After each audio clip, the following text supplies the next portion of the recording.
In the 8th century, the Bengal region was consumed by a state of relentless civil war. Ancient texts describe this era using a specific term, Matsya Nyaya, the law of the fishes. It was a society where the strong devoured the weak, leaving behind only fractured territories and bloody warlords. Eventually, the exhaustion of constant warfare forced a pragmatic choice. A coalition of regional chieftains stepped outside the norms of royal succession. They didn't look for a divine bloodline. Instead, they elected a local leader named Gopala to impose order across the plains. This election formed the foundation of the Pala dynasty.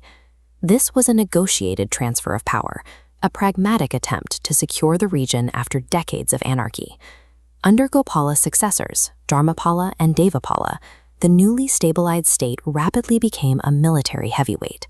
They pushed the borders outward from Bengal, dominating the vast expanse of the Gangetic Plains. With territorial security came immense wealth, and the Palas poured those resources into education and religion. The empire became an international hub, drawing Buddhist monks and scholars traveling thousands of miles from Tibet, Southeast Asia, and Java to study in Bengal. The scale of this investment is still visible in the ruins of the Somapura Mahavihara. This sprawling, terraced brick complex was one of the largest monasteries in the ancient world, designed to house thousands of students and monks.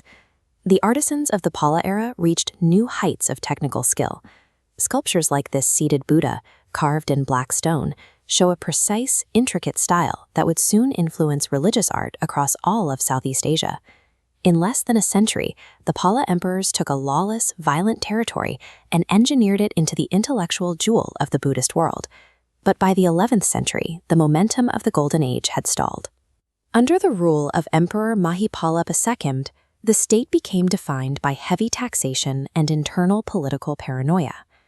In the northern territories, the pressure fell heavily on the Kaivartas. Historically an occupational community of fishermen, they were actively trying to transition their social status by claiming lands and becoming farmers.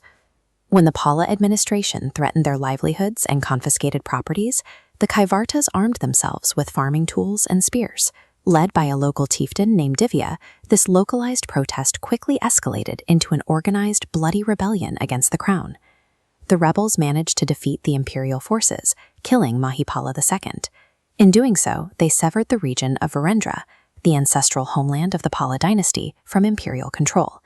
A class struggle by fishermen managed to rip the administrative and cultural heart right out of an imperial superpower. To reclaim the throne, the late emperor's younger brother, Ramapala, needed an army, but his power was broken. He had to convince the remaining lords that his war of reclamation was a righteous, inevitable cause.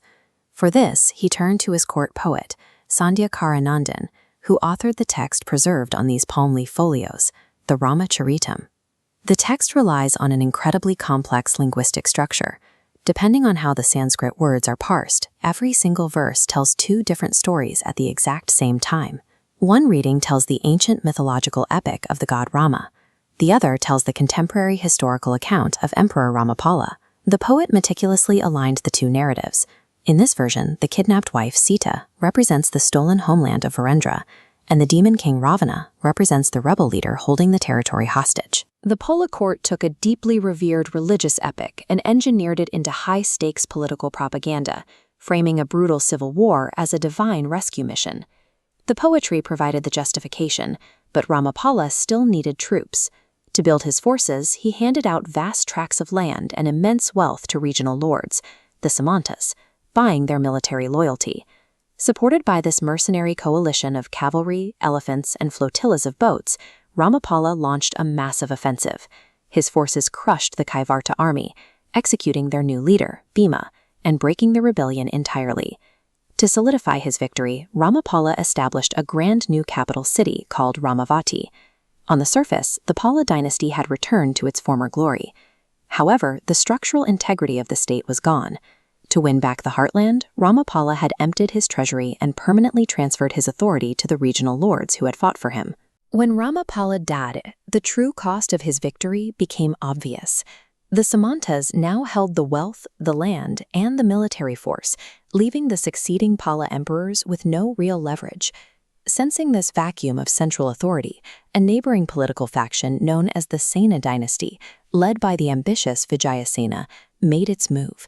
The Sena forces swept across Bengal with little unified resistance.